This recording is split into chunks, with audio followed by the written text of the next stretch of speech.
Evening, and a warm welcome to all our attendees today. Thank you so much for joining us today for today's webinar on how Vestas is driving the winds of change in IT supplier management. My name is Ajay Agrawal, founder of CEO at Sirion Labs, and I will be your host for today's session. I'm delighted to introduce our experts for today.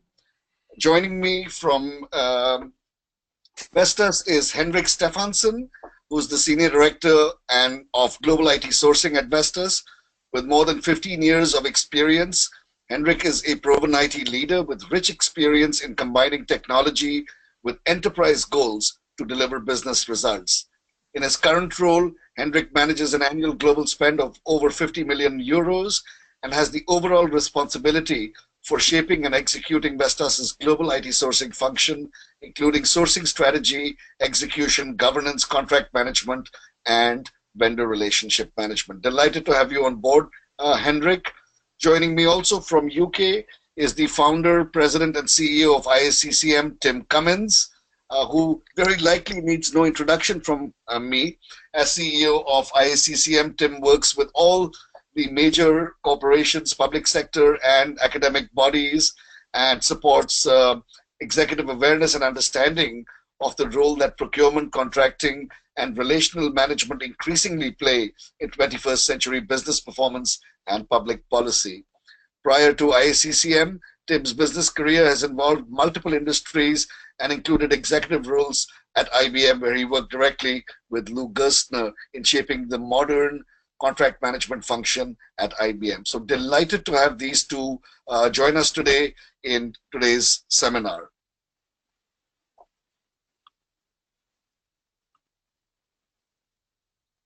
What we will cover in today's webinar is an overview of the IACCM insights on effective management of IT outsourcing contracts. This portion will be led by Tim. We will then get an overview of Vestas' IT outsourcing journey, and that will be from Henrik. And he will also talk about why integrated supply management is important for success in IT outsourcing and how Vestas leverages Sirion to drive higher value in its IT outsourcing program.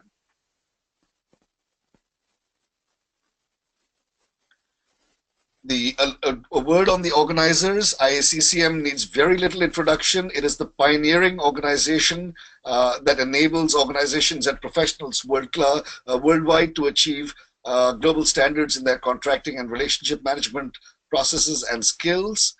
Sirion Labs is a young technology company backed by Sequoia Capital, which is transforming the way buyers and suppliers of complex services engage with each other using our proprietary SaaS platform, Sirion. Leveraging automation and advanced analytics, Sirion helps buyers and suppliers create higher value and work together in a more collaborative way while managing the cost and risk in those engagements.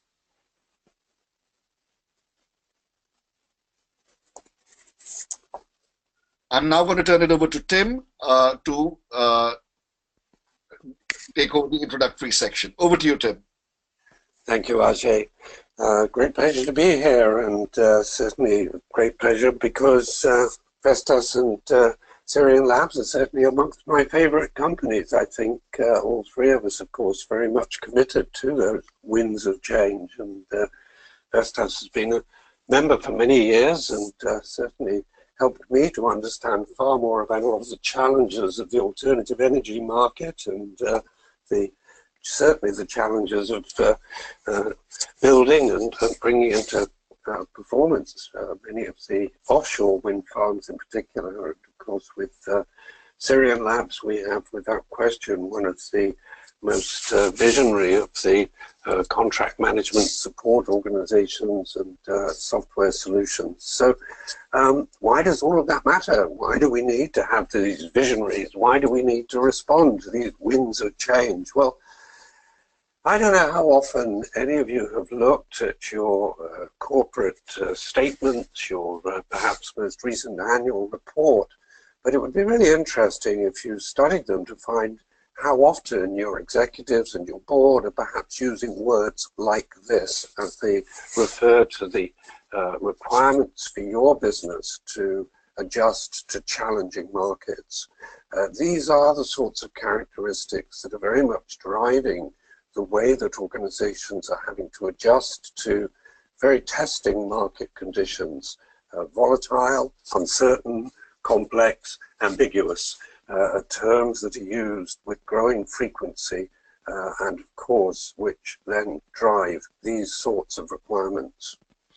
So moving forward to the next slide, what is it then that demands from us as a community? What is it demands from business functions more generally? Well, we certainly, all of us, have to be thinking more and more about how do we start to digitize our business processes? How do we develop more adaptive standards and not let traditional process, policy, rule books stand in the way of those flexible and agile market demands?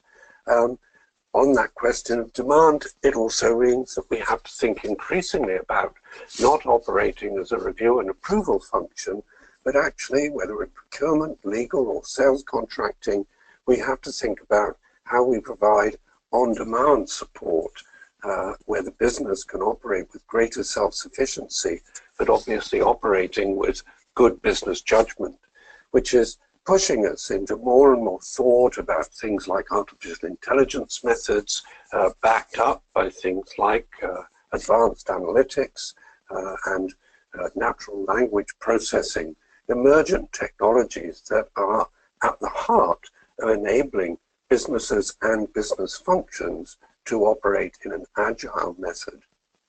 And underpinning all of that is the fact that as organizations have disaggregated, as they've moved more and more towards the use of outsourced or supplier-based capability, we have to remember that our suppliers are doing just the same.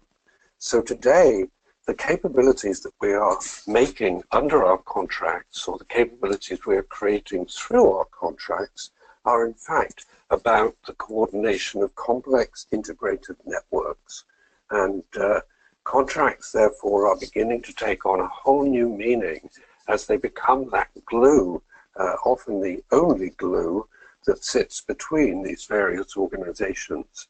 And that glue simply comes unstuck if we don't have the right technology.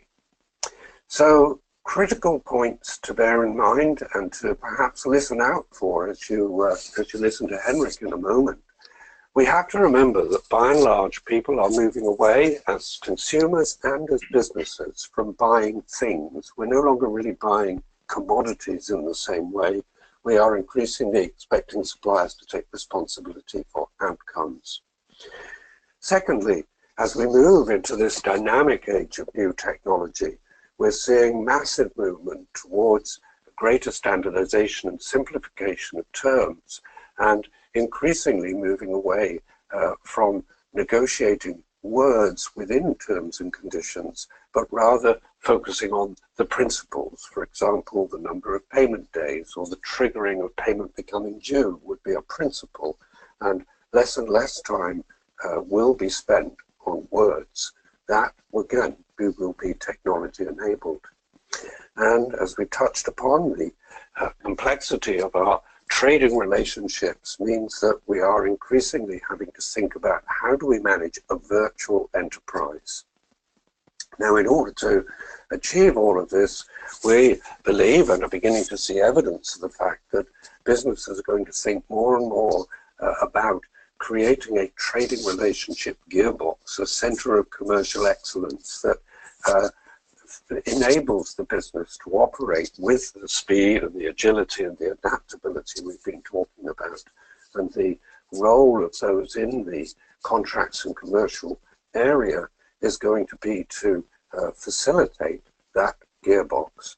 And in order to achieve all of this, absolutely, we understand and recognize the executive impatience with the need for contracting to become streamlined, cutting the cost of production, raising the quality of performance, and all of this could only be achieved through our adoption and use of technology. So with that, Henrik, let's move forward, and I think we probably go to, well, the final comment then, that it's absolutely time for all of us to rethink the contracting process. So with that, let me hand over to you, Henrik, and you can tell us how that's translating at Vestas. Yes, thank you, Tim. And I am also very delighted to be here and be able to talk to all of you about what it is that we at Vestas have done in this particular area. So just maybe a few words firstly on, I was supposed to be able to shift these slides, but I am not, so hopefully DJ you can help me go to the next slide. A few words on Vestas first of all, for those of you that don't know who we are. We are essentially, we're designing, developing, manufacturing, selling and servicing wind power plants. So in popular terms, the wind turbines you see in the fields or out at sea, or maybe even some of you meet them on the freeway where they are not so nice to meet, but that's what we do. We're a company of just over 22,000 people with 35 years of experience in the wind energy sector. We had a revenue in 2016 of 10.2 billion euros, and the first quarter this year of just under 1.9. So just a little bit about the size of the company. We are in 75 countries around the world, so a truly global company. And yeah, move on to the next slide, please. When you look at our business model, it is becoming more and more central for us to have strong IT capabilities. We are using IT not only for our internal processes, but also very much as a competitive edge in terms of, well, for example, here is the example of determining exactly where to put up the wind turbine when we sell to the customer. We do that through crunching huge sets of data of historic wind and weather data that we've collected over the last like 15 years, and through that and through some clever IT tools that we've developed ourselves, we're able to pinpoint on a very small area actually where to place wind turbines. And of course that translates into high ROI for the customers, and it boosts their business case, which at the end of the day is a competitive advantage to us. That's just one example of why IT capabilities are so extremely important to us. As an IT function, our strategy is built on us being able to support this need for IT in our business. So our ambition, our goal is to be a trusted business partner and to be able to create together with our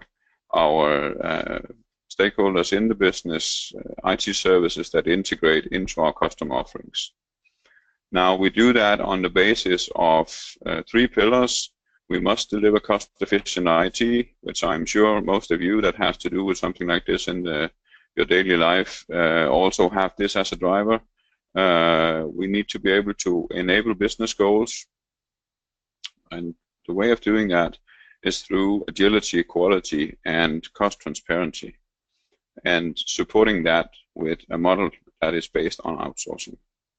And we do that on the basis of creating operational and organizational excellence to be able to increase our focus on value-creating activities and essentially putting all of the more basic activities out to outsourcing partners. Now, as you'll see, there's also a green box here. There's a green box around the, go one back please. There's a green box around create customer value. And that's the latest part of the development of our strategy. That means that we are now beginning to see IT moving all the way into custom offerings. So actual IT tools that we're developing to sell directly to customers. So that's the next step in the evolution of IT moving closer to our products and all the way out in the front line in what we sell to our customers. So that's from an IT strategic perspective is what we are aiming for. And that sets a little bit the scene around who Vestas is. And what I promised to talk to you about a little bit today is the journey that we've had into outsourcing and how we've sort of structured that and ended up with figuring out that we need the tool to support us in doing that. Now, it's actually our journey starts back in 2011. Prior to 2011, we were a 100% in-house IT function. We owned our own data center, we had our own developers, we had our own support staff, and we had people running the data center. So everything was Vestas owned and Vestas driven. Then just around 2011, we were hit by the financial crisis around the world, just as most of the rest of the world. We were hit a little bit later than many others. Probably started around 9-10, but we first saw really the effects in late 2010 and early 2011. I won't bother you with a long story about why that is, but essentially it has to do with the lead time of the projects that we sell. So that was where it really hit us. And from a company perspective, we really needed to downsize and right-size the company fairly quickly. That also meant looking at the way we were driving IT. And it essentially meant that we had to reduce headcounts internally, we had to reduce cost, and we had to do it fast. So the first thing to do there is revisit our old sourcing strategy, which was declared insourcing strategy, and say we have to get externals to help us with this. And that's it. That's actually what started our outsourcing journey. It was driven by a tactical reaction to the environment around us and the needs of the company to drive down both headcounts and cost fairly quickly. That's the way, or that's the terms, that's the conditions around how we did our first application development outsourcing, also our infrastructure services, our data center services, and our application maintenance and SAP basis were all done in sort of this same context. Now, by 2015, the company had slowly turned around again, and we were seeing an upwards trend. We had a new company strategy in place that pointed in a much more development-oriented direction. And also from an IT perspective, it was time to sort of look at how do we structure IT going forward, how do we create the capabilities we need as an IT function to deliver to our business needs going forward. So that's around the time where we decided to stick to our outsourcing journey, but to start driving it more from a strategic perspective, proactively looking into sourcing to drive our IT vision and our strategy. And that's the way that we looked into outsourcing the last big piece, the end user computing, and that essentially concludes, you can say, the first round of outsourcing or first generation of outsourcing. And now we are at a place where we are beginning to evaluate our second generation, and some of the contracts are coming up for renewal, so now we start the process all over again. But that's sort of how we got into outsourcing. Now, when we started this journey, as I said, we were a fully insourced sourcing function and IT function, and my organization obviously at that point had the capability of such a function. We were typically buying servers from HP, we were buying licenses from Microsoft and SAP, we were buying computers, mice, cables, whatever, and then we gave it to our own people and they put it together and they made it work. So essentially the way we were contracting or the way we were buying stuff was more transactional, more sort of, we were buying goods and then we were putting it into our own production environment, if you will, and putting it together there. Now all of a sudden we were buying outcomes. Just as Tim said a few minutes ago, we started to see that we were buying outcomes instead, and we were buying in a whole different way that was much more complex from a contract management perspective. So all of a sudden we had a need to follow deliveries and obligations. We had a need to follow credits and earnbacks and follow up on SLAs. Actions and issues needed to be tracked. We needed to bond all of this together and make sure that we were paying the right amount of money at the end of the day. And the complexity of doing all of this and making all this fit together. The manual process of doing this was simply something that we could not handle. We had data coming out of a number of different systems, and we were trying to sort of fit this together manually. And we just realized, I realized, that this is not going to work. We are either not going to be able to lift the task, or we are risking to make a huge amount of mistakes that's bound to cost us a lot of money at the end of the day. So that's where I stood when we had started our outsourcing journey. We were sort of a couple of years into our outsourcing journey when I realized this is something that I need to do something about. I can either hire a whole lot of people and try and do it manually, or I can start to look into to the market and see what is out there, who can help me doing something like this. So really looking at the volume and maybe even more the complexity of the contracts that we were trying to manage manually. It was it just became clear that doing this manually is not feasible. One, please.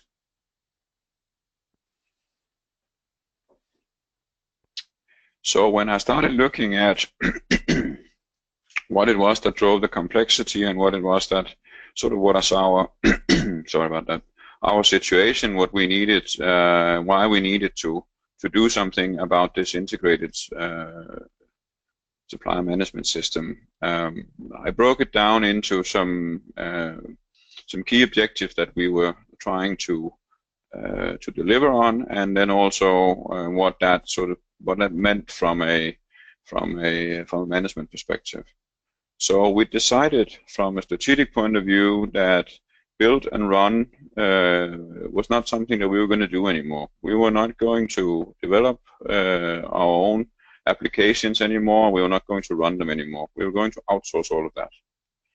So in essence, that drove a significant scope of sourced services that we needed to be able to manage from a contract management and vendor management perspective. We also had decided that we wanted a limited but tightly integrated vendor ecosystem. So the coordination across a number of different interfaces between these different vendors all of a sudden became very critical. It was no longer just talking to HP and then on a separate note talking to Microsoft or a third vendor. It was all of a sudden something that had to be done more collaboratively than we had been doing before. So we had much more interfaces that we needed to coordinate. Then was service integration and management. All of a sudden became a very critical element for us to succeed, because essentially that is the layer where the deliveries from our external supplier base is linked into our own business and the services that we are providing to Vestas. So professional delivery from professional vendors that we could manage all the way from market into global IT, the IT function, and from there into Vestas, into our customers. That ability to be able to manage that was just something that really became clear that was something we needed to be on top of. We've decided that we wanted a partnership-oriented collaboration model that was based on close collaboration and, of course, competition still, but that to drive that, it was clear that we needed a transparent and shared one version of the truth. So basically that it was the same numbers we were talking about. And that is also one of the main drivers when we looked at how can we support this with some kind of tool or system. And then it was also a realization that I did, go on back please. It was also a realization that I did that from a maturity standpoint, our internal capabilities in driving a setup like this, we were just not mature enough. It was too new to us to be able to really drive this efficiently internally and manually. So processes, governance, and reporting was not something that we were able to manage manually. It was really, we really needed a boost from a capabilities and maturities perspective. So those were the context and objectives that drove me to see the need to go to the market to figure out how to manage these things.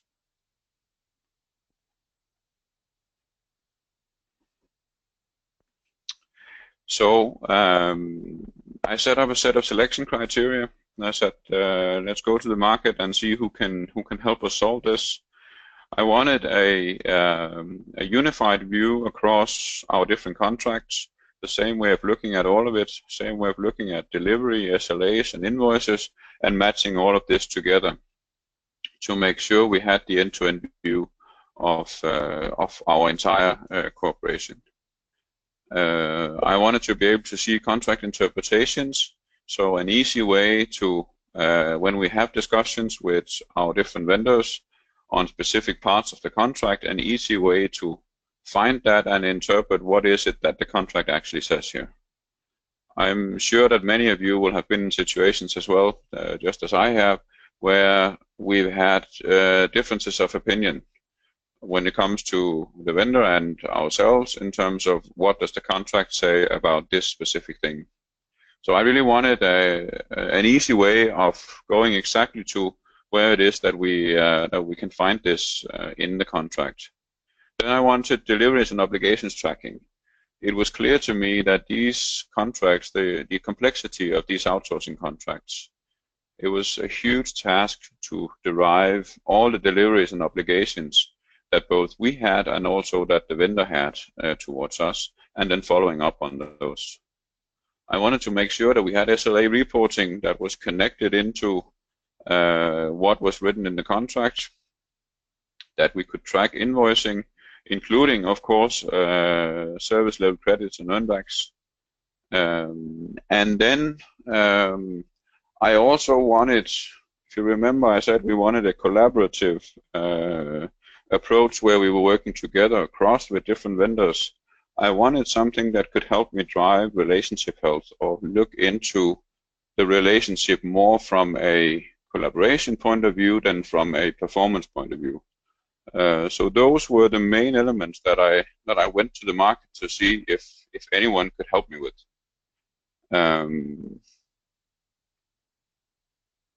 And I must say that when I got to the market and looked for these things, there were not that many different suppliers to choose from. There was, of course, a lot of offerings out there. Some were very good at contract interpretations and D&O tracking. Some were very good at invoicing reconciliation, and few were very good at relationship health, but there was not a lot of them that were good at all of it. So the ability to automate across all of these different data sets and across all of these different drivers was a main driver for me. And then also one thing that I also struggled a little bit in finding in the market, and that was organizational flexibility and operational support. As I said previously, the maturity of my own organization was not at a level where I could handle all of this internally. So either I would have to go out and hire a lot of people, and those of you that are in managing position know that it can be difficult to find the people that you need.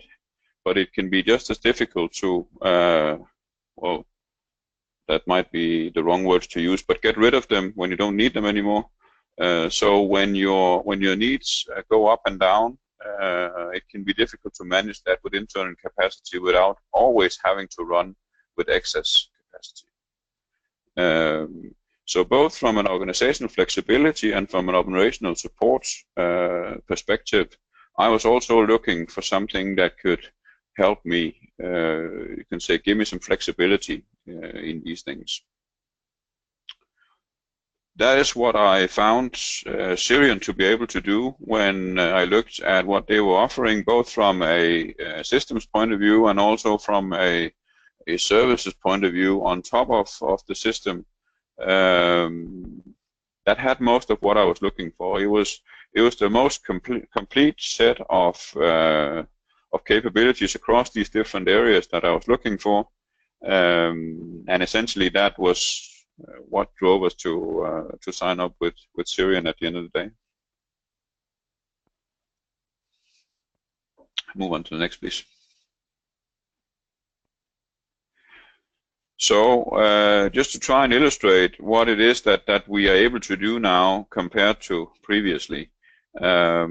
Previously we were trying to put all of this together manually, and we had no dialogues directly with the suppliers in terms of sort of having the same language around the numbers we were talking about. We were always discussing and fighting over SLA numbers, and we were always discussing if they were correct or not. What we have now is a way of sharing the same set of data and working collaboratively on the same set of data. So we've minimized quite significantly the discussions we have on whether or not the reported SLA data are correct or not. And it has actually driven a healthier relationship. Not to say that it wasn't a healthy relationship before, but having the same set of data to look at and discuss from has proven to really be a benefit. Move on, please. Yeah, just a few slides on examples of some of the dashboards that we are now able to produce that previously we had no way of reporting in this way to, well, first of all, my team reports this way to me, and I can then report on to my colleagues in the management team in a very user-friendly and very simple and easy to view way across vendors and across SLAs and different parameters. So this is an added benefit of having all of the different data sets in the same system across vendors and being able to sort of mix and match them across across both SLAs and also different vendors. These are dummy data. These are just for the sake of the example, but that's a very strong feature as well that, of course, we wouldn't have had if we had to do all of this manually.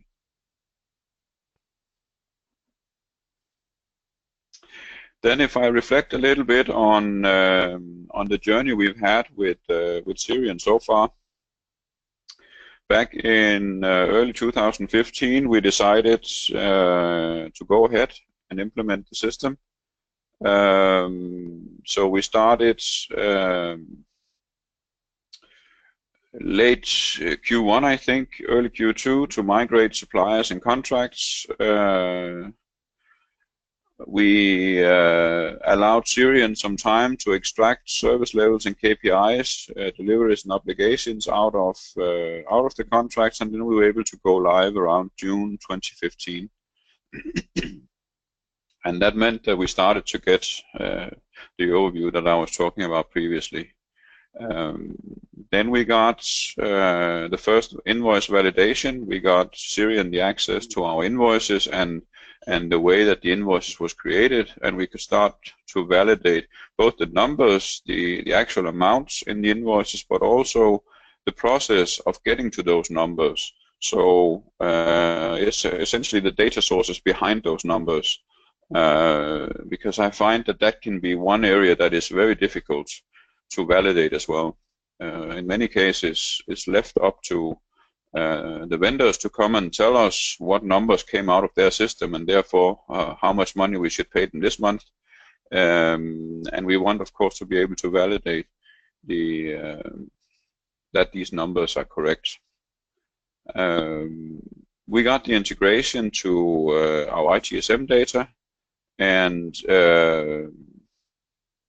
got the suppliers onboarded as well, so we could start reporting on performance. We got the access to the suppliers for service levels and obligations, invoice data, and could really start to have this collaborative discussion around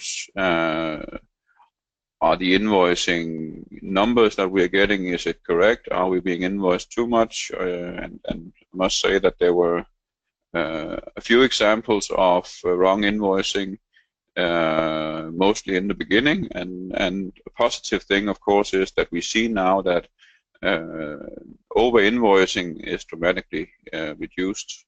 So that's a goal in itself, of course.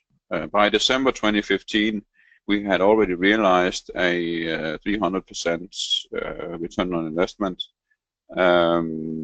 which was primarily driven by wrong invoicing and being able to actually figure out that we've been invoiced too much. We are not seeing the same numbers anymore, but I actually take that as a positive sign, because that relates directly back to the fact that we are now able to, and the vendors have sort of also learned from the process and are now able to invoice us more correctly. And well, 70 to 80% of our outsourcing spend today is managed on Sirion.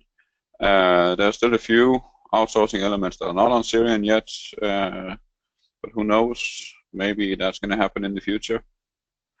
And then there was one point that I also wanted to make, the second line that just came on the slide here. And that's one thing that I'd say that is it's important to be aware of when and if you start a project like this and start looking into a system like this. I don't think it makes a difference if it's Sirion or if it's something else. I think it's valid no matter what system it is. And that's the internal process alignment and the implementation of process changes across your internal organization. I realized along the way here that a system like this is not a sourcing and supplier management system. It is, well, to a certain extent, it is an ERP system for the IT department. So it goes across the IT department. There is elements of this that are important to quite a wide variety of people in the IT department. So getting processes aligned across and getting those implemented and getting people to work in a new way that will allow you to have the full benefit of the system. That is something that should not be underestimated, and it is deliberate that I have drawn the line all the way out to early 2016, mid-2016, because I'm not even sure we are fully there yet, but we've progressed quite a long way, but it's taken quite a lot longer than I anticipated in the beginning. And I think that's something to be aware of. The system is definitely capable of doing everything we want it to. The only limitation we have right now is our own internal capability internally to get processes aligned and get people to work in the right way. Moving on.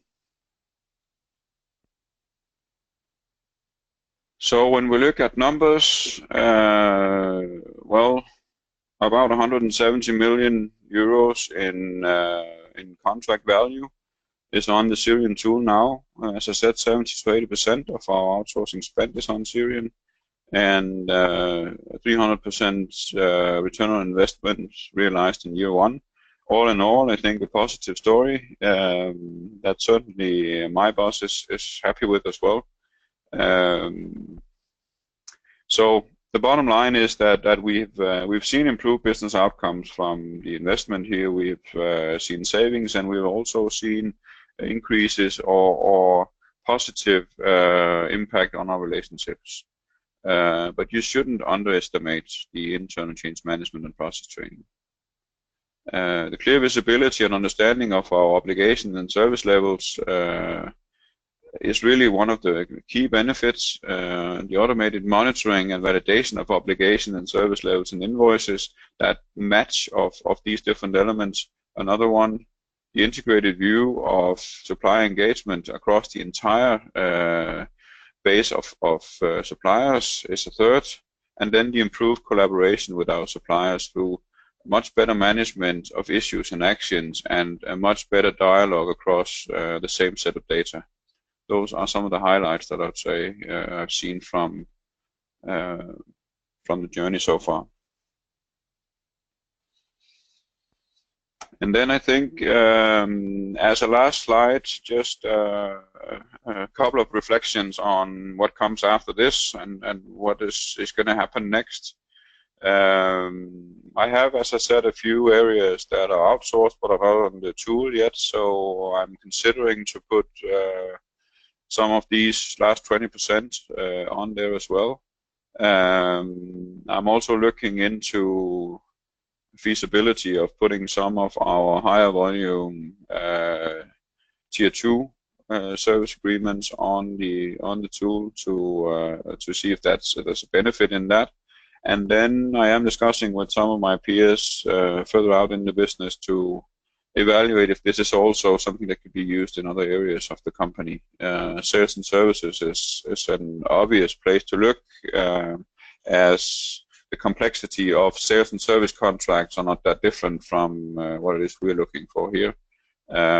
Essentially, it's just on the other side of the table, but the complexities are some of the same. I think that was the last of my slides, and with that, I will hand it back to you, Ajay.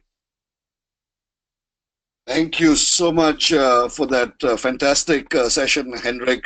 Always humbling to see how change can be planned and executed in super scaled operating environments like yours.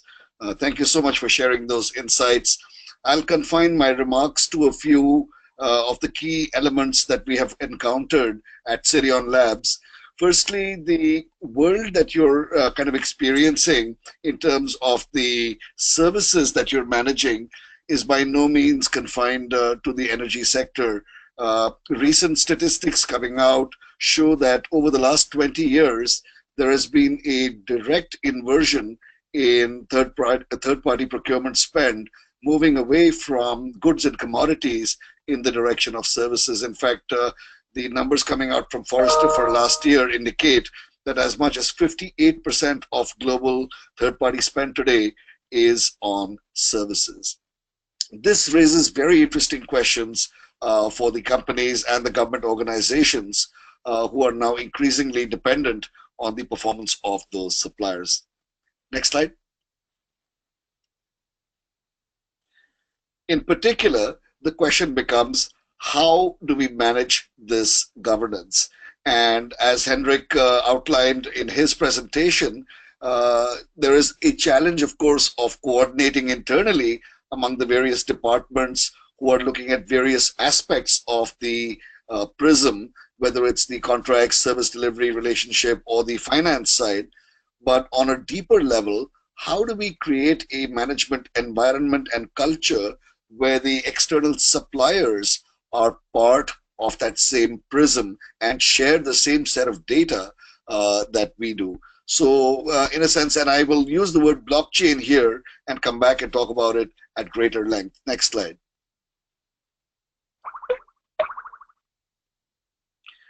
What we have also found is that conventional procurement systems are simply not deep enough to address this problem. And the reason for that is very simple.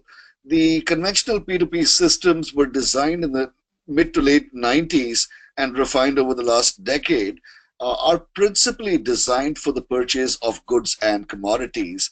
And their principal objective is to ensure that there is a uniform hygiene placed in a position to manage the entire supply base and to see it in one single place.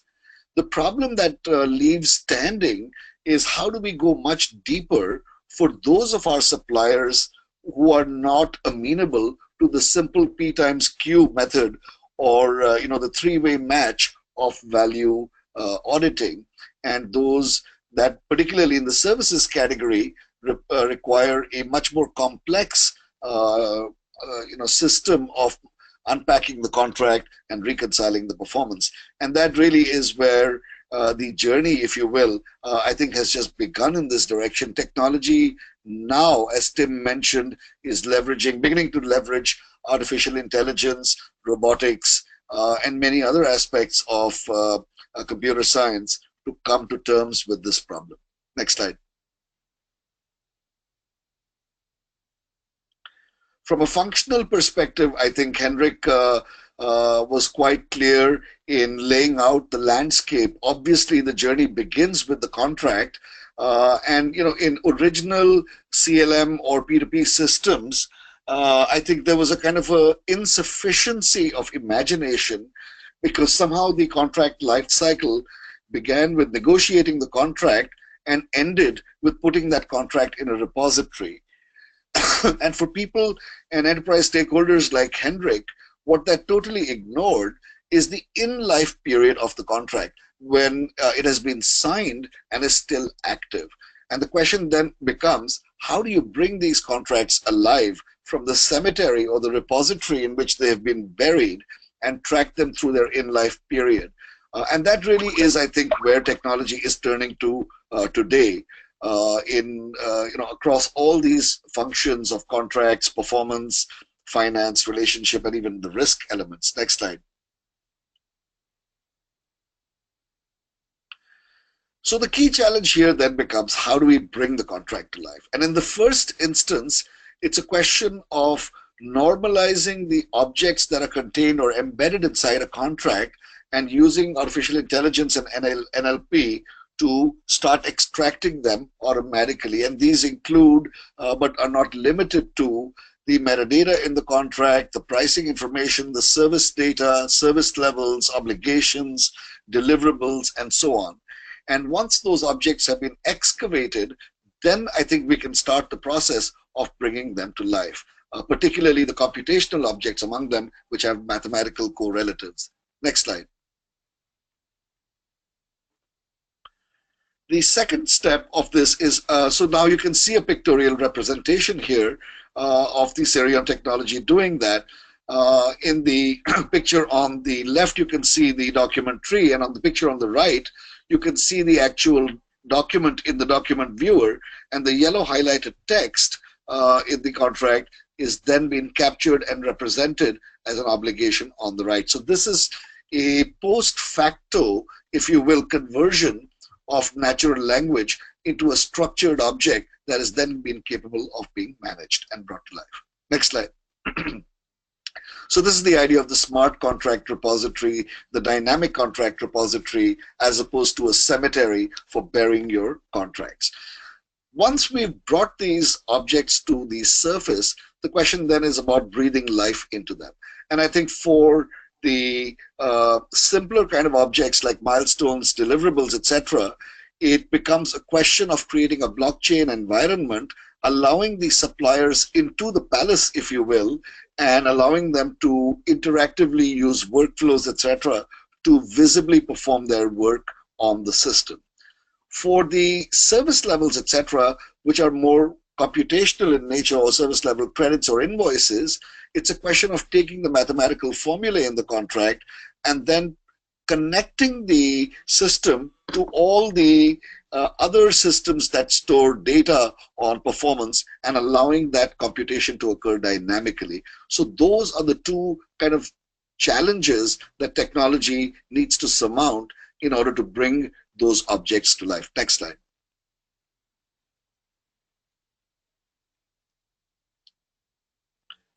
And once those outcomes have been identified, one can start seeing pictures starting to emerge of all these service levels across various suppliers being readily visible, notwithstanding the fact that the data for those service levels may be residing in disparate systems which don't talk to each other and may in fact be owned by the supplier. And being able to gather that data in a central interface and be able to look at performance at that granular level across all the suppliers, and similarly to be able to then audit the invoice and see what was promised in the contract, what was actually delivered, and use that contrast to intelligently be able to audit the invoice as opposed to the simple P times Q calculation. Next slide.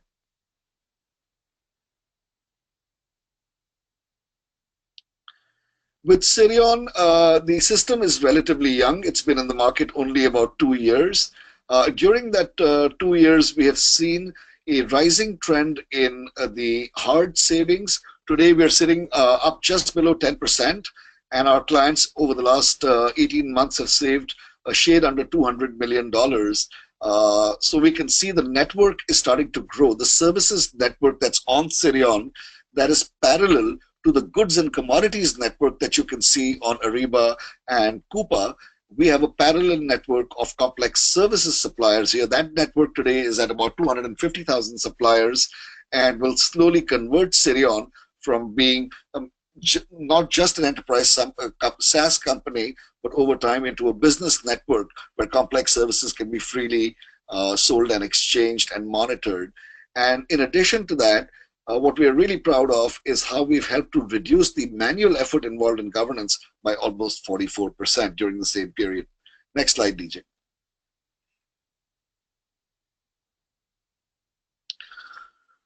So the idea then is, having done all the work, if we have such granular level of insight into the contract, literally at the atomic and molecular level, and indeed into performance, the question is, how then can we start to apply business intelligence into packaging this into actionable intelligence and insights for the key stakeholders in the organization? And I think on this aspect, the journey has only just begun. We hope to start arriving soon at the point where we're packaging trend information across performance in multiple categories of services and across various geographies. Thanks, DJ.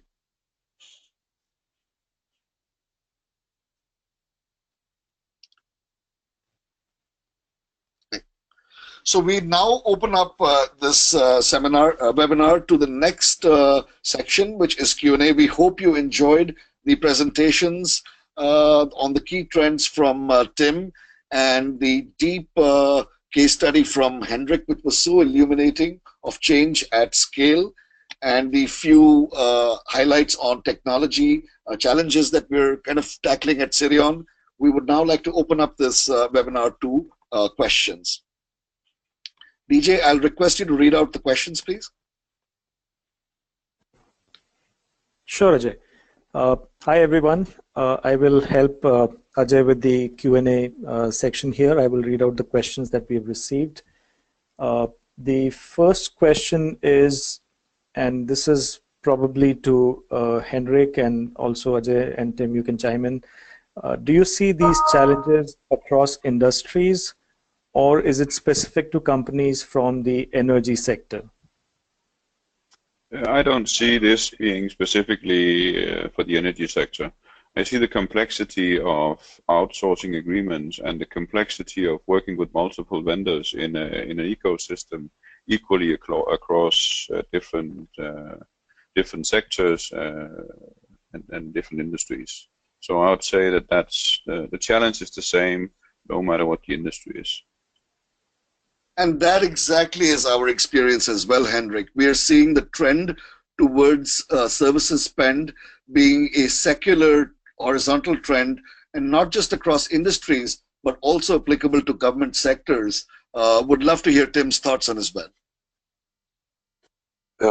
Well, I can only concur. I mean, I think the only exception to this is potentially if you look at something like, you know, the retail sector, where obviously you've got a high volume of commodity acquisition, but in the vast majority of other industries, we're moving towards goods as a service models, outcome-based, performance-based agreements, which have these incremental levels of complexity and interdependency. So the environment that Henrik was describing is one that we are discussing with our members generally.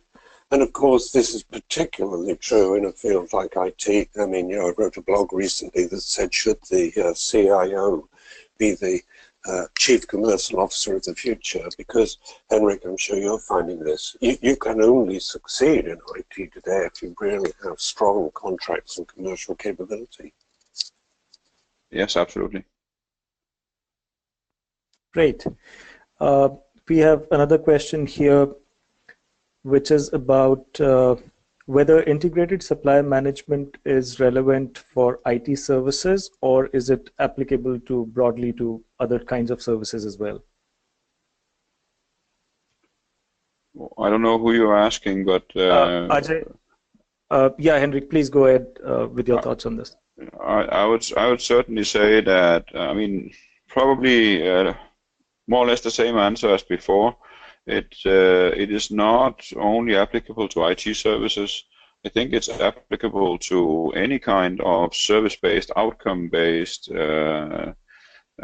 contracting. I think any service business basically would have a need to look into something like this, and then would have benefit from building something more cohesive around the way of managing this kind of services. So not only for IT, no. Completely agree with you, Henrik. We also see this as a secular trend. As Tim mentioned, in the world of services in general, there has been a macro trend away from the older monolithic fixed fee time and material types of billing arrangements to the more modern architecture of usage and consumption and outcome-based billing.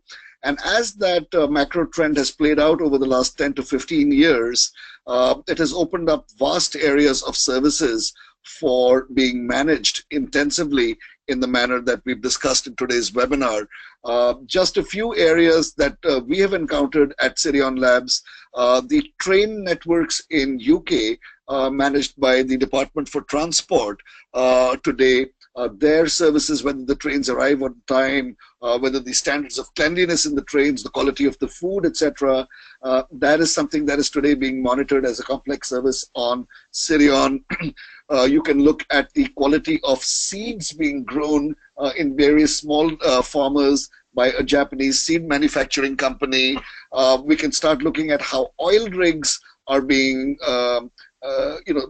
managed and operated by the oil rig companies on behalf of very large multinational oil and gas companies. So the number of use cases has become extremely diverse, and we're starting to see areas like construction, facilities, all start to expand the original use case, which I agree with Henrik was IT. Back to you, DJ. Thanks, Ajay. The next question is for Tim. Tim, this is about the IACCM automation report. And the question is, this report showed low levels of customer satisfaction. So has something changed? Overall, no. I mean, I think there are two critical points to remember here. One is that that satisfaction level reflected investment in technologies over quite a number of years, and those technologies have made progress.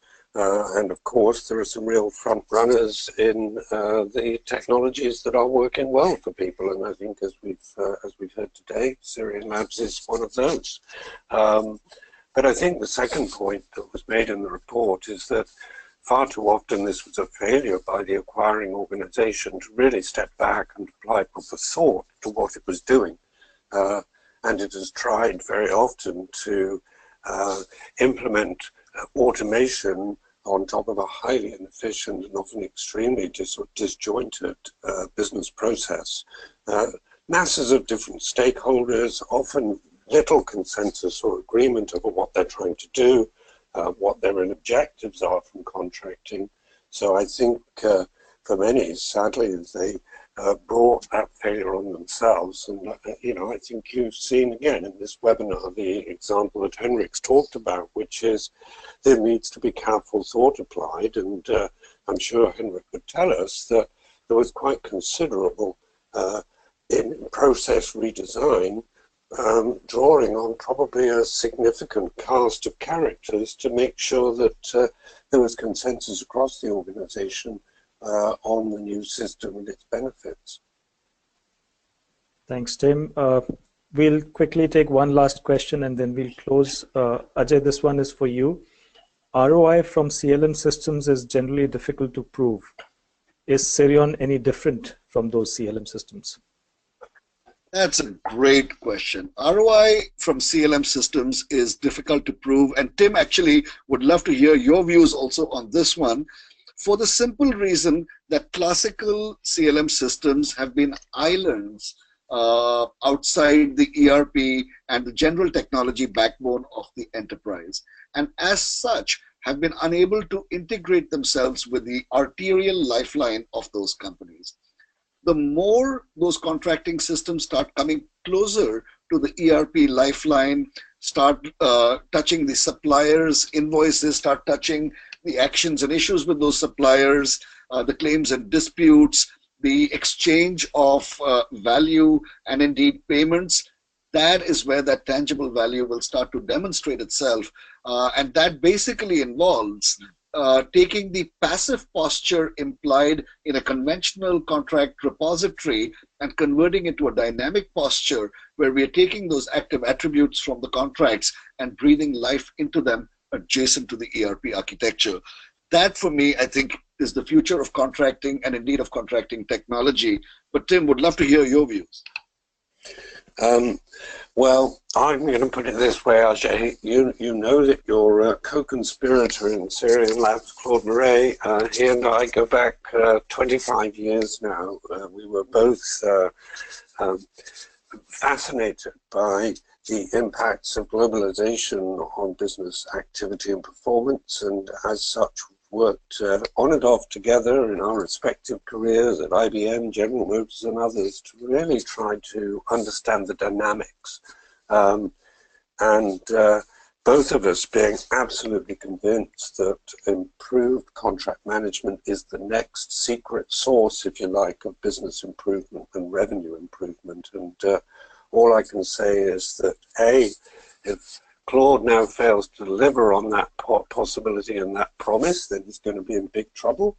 But from the evidence and what we're seeing from your customers, absolutely it is one of the few that actually can consistently demonstrate an ROI. Well, thank you very much. That was a much more personalized response than I was expecting, and I thank you for those compliments. DJ, do we have a slide that talks about the next steps here? Right. Yes. We would very much welcome all of the, firstly, we really want to thank all of you for showing up on today's webinar, and we encourage you to fill out a brief survey at the end to give us your feedback so that our next seminar can be that much better. We will be sending out a follow-up email with a copy of these slides to the attendees and the registrants, and including the QA recap and some other fun stuff. Feel free to view this presentation on SlideShare and do join us for more such events. Thank you so very much for your participation and those very intelligent questions that we got our way. On behalf of Sirion Labs and our presenters, thank you so very much and have a great rest of your day.